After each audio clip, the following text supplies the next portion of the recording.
Grace had always believed that books could save lives, but no book had prepared her for what life did to hers. At 28, Grace should have been in the prime of her life. She was beautiful in a way that most people refuse to acknowledge. Tall, with porcelain skin that glowed like moonlight, deep sapphire eyes that mirrored silent strength, and a cascade of long, jet-black hair that flowed like midnight silk. Her signature look, ruby red lips, glittering black nails with rhinestones that sparkled under library lamps, and lashes brushed to perfection. But to the world, Grace was just fat. 405 pounds of quiet pain, a walking punchline. She had been a librarian in Chicago for 6 years, a job she once loved, until the whispers grew louder, until the snickers turned into full-on laughter behind her back, and sometimes to her face. Did the elevator groan again? Must be Grace. How does someone even get that big and still wear lipstick? She heard them, every word. And even though she smiled politely, even though she corrected their Dewey Decimal missteps without blinking, something inside her cracked a little more each day. Her supervisor, Janet, made sure she felt the weight of more than just her body. "You could at least try," Janet had whispered one morning, sliding a diet book onto Grace's desk like it was a gift. "We have an image to maintain here." That night, Grace didn't cry. She packed. She left her little apartment, the job, the city noise, the judgment, all of it. With 3 oversized suitcases, a Kindle loaded with every book she loved, and a paper map of the American West, she drove toward the place where no one knew her name. 2 weeks later, Dust Ridge, Wyoming. The town of Dust Ridge wasn't on many maps. Just a collection of rust-colored buildings, a gas station, 1 diner, and a small library tucked between a vacant feed store and a church. Population, maybe 300 on a good day. It smelled of old wood, dry sage, and mountain wind. The kind of place where time slowed down, and maybe, just maybe, healing could catch up. The library looked more like a haunted house. Faded paint peeled from the clapboard siding, windows caked with desert dust, and a sign that simply read, "Dust Ridge Public Library, EST 1897. It was perfect. Grace stood outside, the wind tugging gently at her long black skirt. She took a deep breath, the first full one in weeks, and whispered to no one in particular, "Let's begin again." The first few days were hard. The library was a wreck. Books scattered, shelves unsteady, mice in the walls. But Grace had cleaned before. She had organized chaos before. What she had never done was feel invisible. In Dust Ridge, people didn't stare. They nodded. They said, "Ma'am." They asked if she needed help carrying boxes. For the first time in her life, her body wasn't a punchline. It was just her body. One afternoon, as she was restocking a dusty section labeled War History, she heard the soft thunk of a crutch hitting wood. That was the first time she saw him. Andrew. He was maybe mid-30s, broad-shouldered, sun-worn face, hair tousled like he'd just walked through a windstorm, which he probably had, and a salt and pepper beard that made him look older than he was. But what Grace noticed first was the crutch, and the fact that he only had 1 leg. He moved slowly, but with purpose, scanning the shelves like a soldier on patrol. "Looking for something in particular?" Grace asked gently. He turned, just a flick of his eyes, and offered a lopsided smile. "Vietnam memoirs. I like the ones with sarcasm." Grace smiled. "So, Tim O'Brien?" "That's the one," he said. "You the new manager?" She nodded. "Grace." "Andrew," he replied, extending a calloused hand. "I used to come here before it went to hell." "Well," she said, brushing hair behind her ear, "welcome back. I'm working on unhelling it." He chuckled. Low, raspy, almost like he hadn't laughed in a long time. Over the next few weeks, Andrew kept coming back, always late afternoons, always with that soft thunk-thunk of the crutch. Sometimes he read, sometimes he helped her move shelves or fix broken lamps, and sometimes he just sat in the corner with a worn copy of Catch-22, nodding silently to the rhythm of her tidying.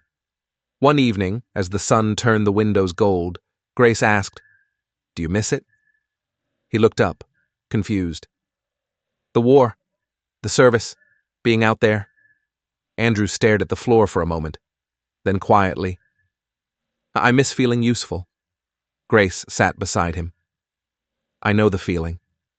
There was silence, comfortable, aching silence.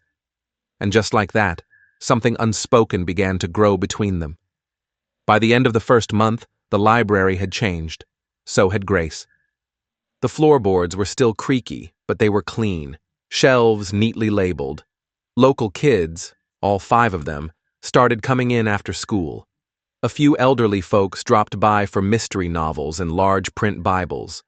Grace put up a board that read, "The Forgotten Corner," for the overlooked, the outcasts, and the unseen. Andrew donated the first book, Slaughterhouse-5. He left a note inside the front cover, "For those who've been blown apart and still find the courage to build again." Grace cried when she read it. Quietly. No one saw. But for the first time in years, she didn't feel ashamed of her tears. For a while, Grace believed she had outrun the storm. Each morning in Dust Ridge began with stillness, the kind of peace that wrapped itself around her like a warm quilt. She'd brew coffee in the small kitchenette behind the librarian's desk, listen to the whir of the dusty heater, and greet the day with a contented sigh.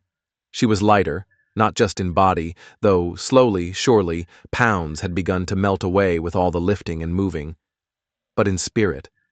Laughter came easier. Silence no longer hurt. Andrew had a lot to do with that. They had begun reading together on Wednesdays. He'd bring his worn military memoirs, she'd counter with a dramatic novel or poetry. They debated characters. They mocked bad dialogue. She teased him for hating Jane Austen. He teased her for loving horror.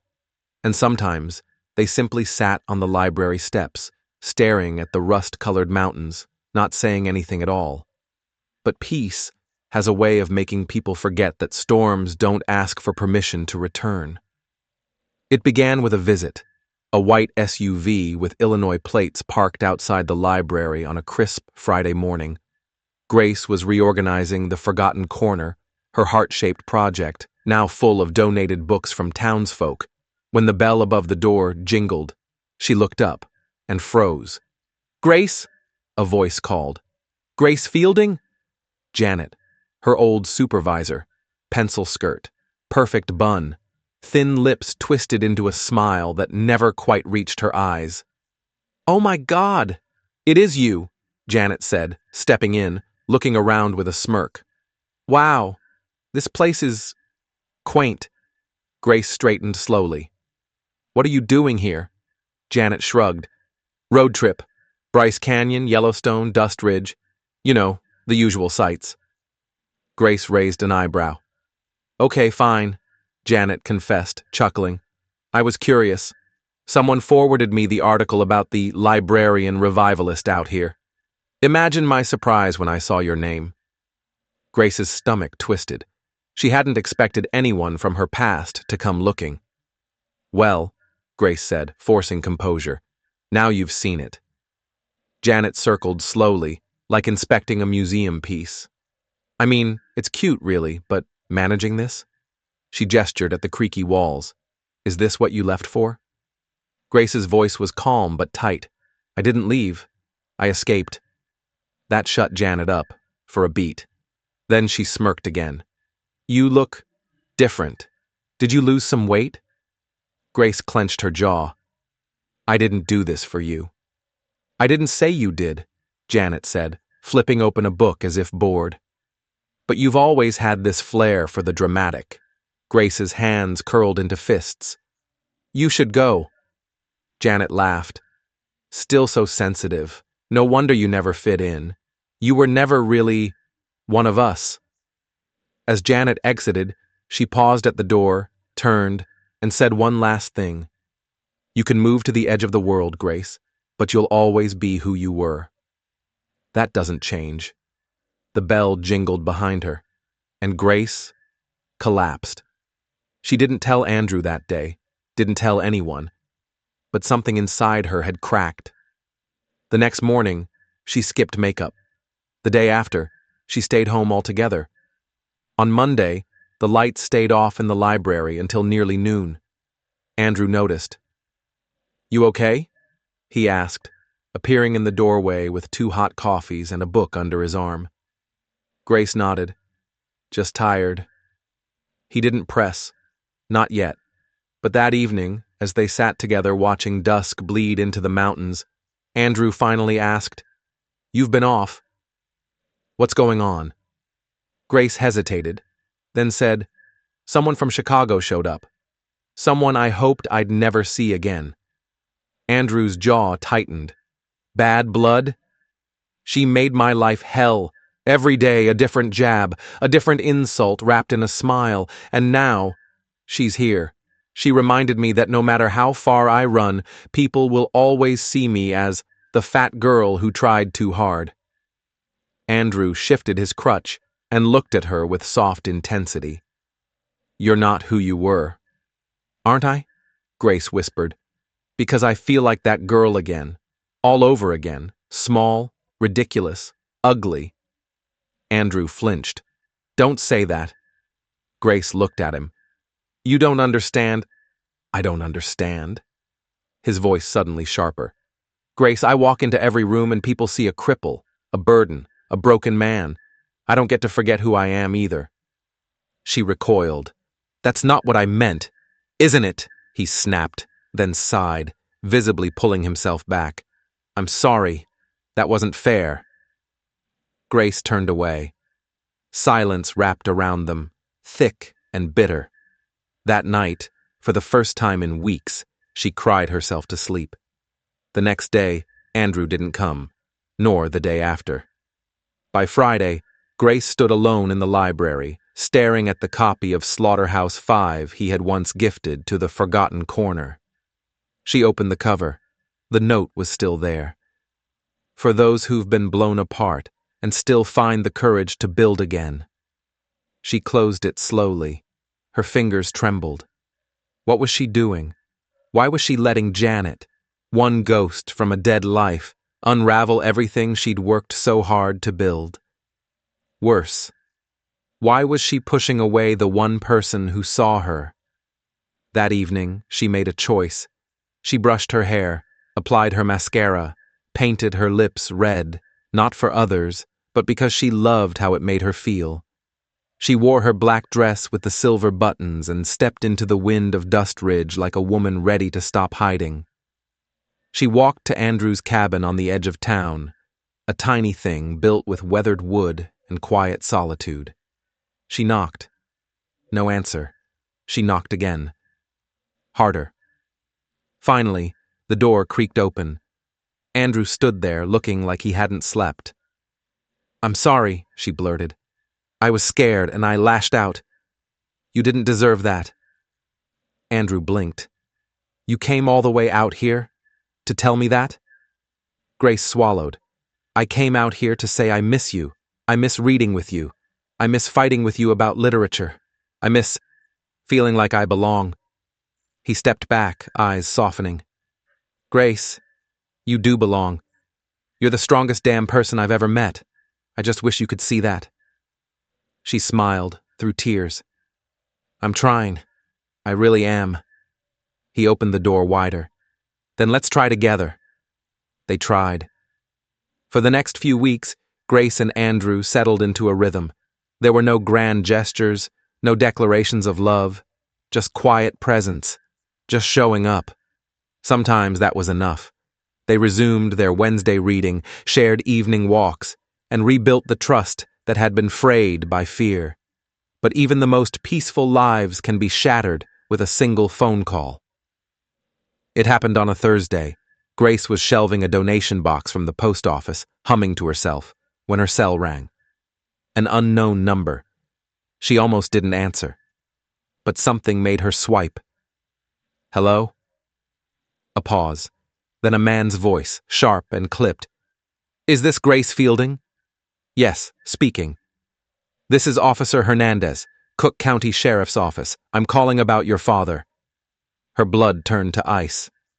I'm sorry, he continued, voice suddenly softer. But there's been a serious incident. He's at St. Luke's Hospital in Chicago. We believe he had your number listed as his emergency contact. Grace leaned against the desk, suddenly dizzy. What happened? He was found unconscious in his apartment. Possible stroke. He's stable but unresponsive. We thought you'd want to know. She whispered, "Thank you," before the line went dead. And then the silence in the library felt suffocating. Grace hadn't spoken to her father in over 5 years, not since the day he told her she was a disgrace, not since he said, "No man will ever love a whale, Grace. You're just like your mother." She had walked out that night and never looked back. Until now. Andrew found her sitting on the floor by the forgotten corner, knees pulled to her chest, eyes blank. He didn't ask. He just sat. Finally, she whispered, "My dad's in the hospital." Andrew exhaled. "Do you want to go back?" She nodded. "I don't know why. He hated me." "Maybe not," Andrew said gently. "Maybe he hated himself." Grace looked at him, eyes full of fear. "What if I go back and I forget who I've become?" "You won't," he said. "But if you don't go, you might never forgive yourself." The next morning, she packed. She didn't own much: a few dresses, her Kindle, a framed photo of the library's reopening. Andrew drove her to the tiny regional airport 2 towns over.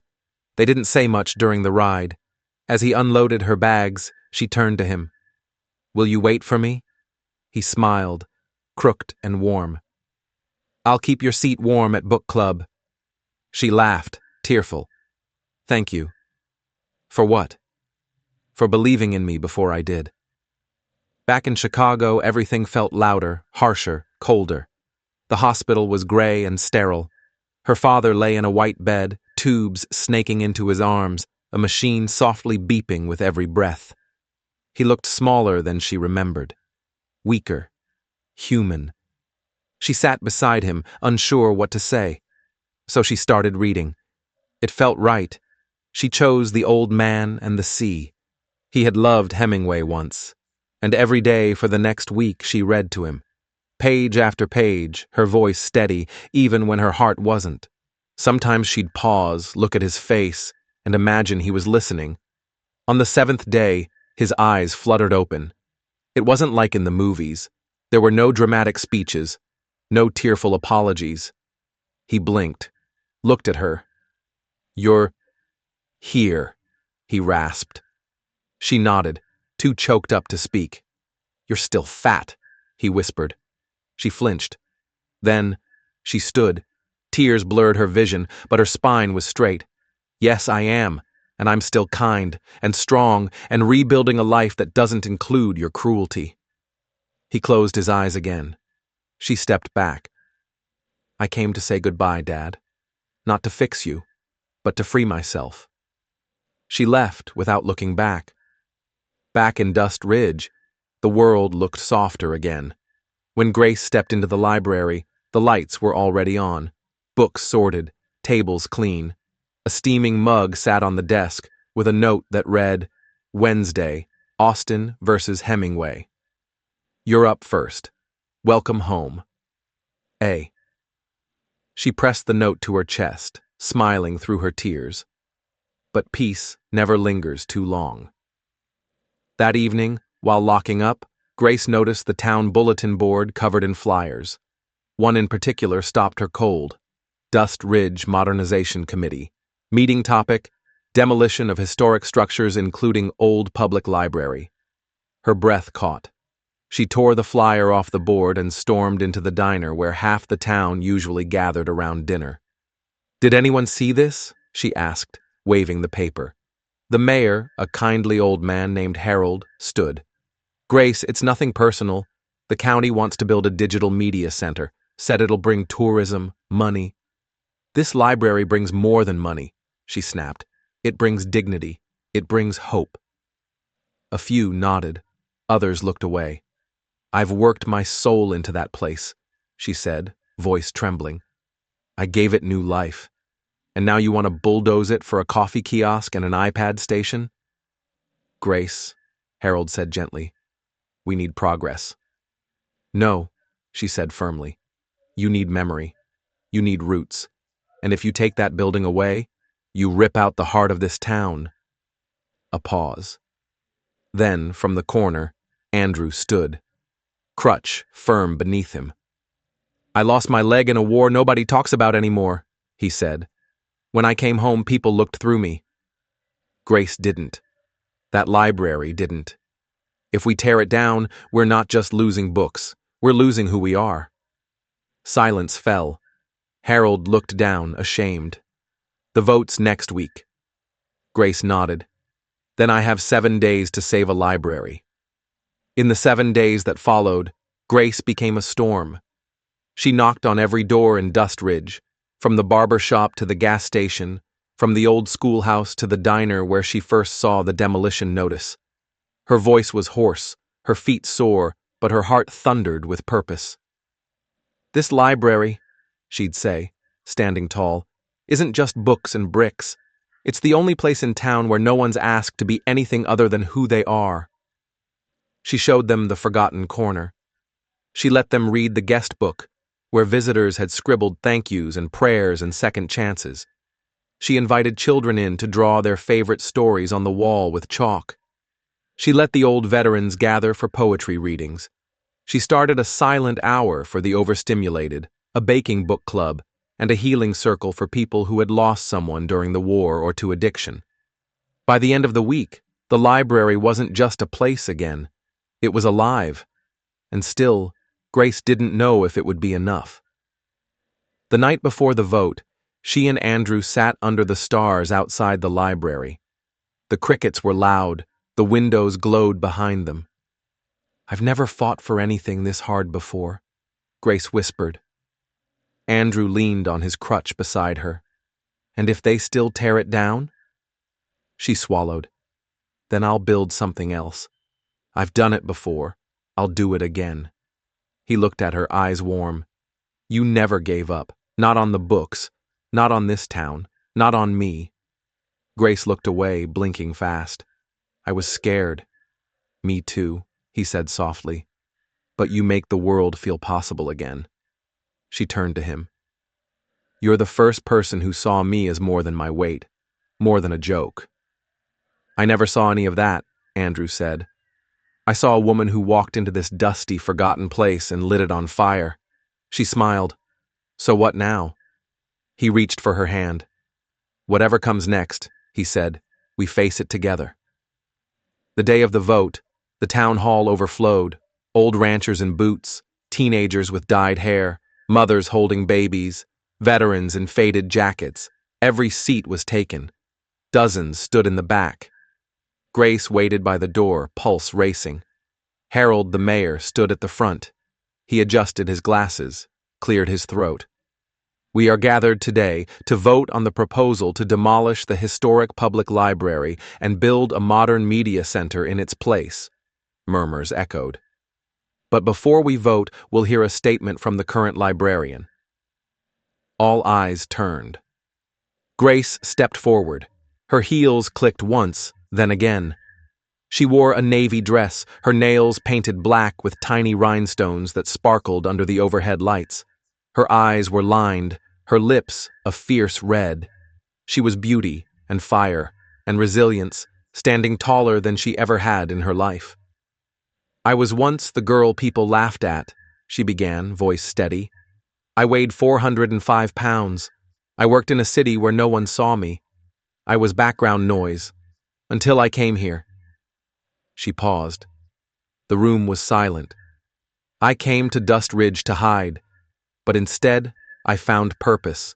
I found people who needed stories as badly as I did. I found this library, crumbling and forgotten, and it reminded me of myself. And so, I rebuilt it. A few people dabbed at their eyes. This building may not be new, but what it holds inside is more valuable than screens or shiny tech. It holds hope, the kind you can touch, the kind you can read, the kind that whispers, "You belong here." She let her gaze sweep across the room. This isn't just about a library. It's about the kind of town you want to be, one that forgets, or one that remembers. She stepped back. The room exploded into applause. The vote was unanimous. The library would stay. That evening, Grace unlocked the doors and let the town flood in. Someone brought pie, someone else brought a guitar. Children danced between bookshelves. Old folks recited poems. Andrew stood near the back, watching it all, eyes shining. Grace joined him, leaning on the edge of the desk where they first shared coffee months ago. "You did it," he said. "We did it," she corrected. He looked at her for a long time. "I love you," he said quietly. She froze. The room fell away. Then she smiled. "I know," she said, eyes gleaming. "I've loved you since the first time you rolled your eyes at Austin." He laughed. Then he kissed her. Slow, sure, the kind of kiss that feels like home. Later that night, the library emptied. Only the two of them remained, surrounded by warm lamps and dusty shelves and echoes of joy. Grace turned the last page of a book, looked up at Andrew. "I think we've finally written our own story," she said. He nodded. "And it's only the first chapter." Sometimes, the greatest journeys are not the ones that take us across miles, but the ones that lead us back to ourselves. Grace's story is not just about a forgotten library in a dusty town. It's about every person who's ever felt invisible, who's ever been told they're too much or not enough. It's about the courage it takes to start over, to rebuild not just walls, but a sense of worth. And it's about love. Not the perfect kind, but the kind that sees you exactly as you are and stays anyway. From the quiet courage of healing to the bold stand for what matters, Grace showed us that sometimes what the world calls broken is actually just becoming. So if you're watching this and feel like you're starting from zero, know that you're not alone. Your story isn't over. In fact, it may just be the beginning. Thank you for being here, for choosing to feel, to reflect, and to believe in stories that matter. If this touched your heart, don't forget to like, subscribe, and join us for more stories that shine a light on the human spirit. Until next time, stay kind, stay brave, and never forget your worth.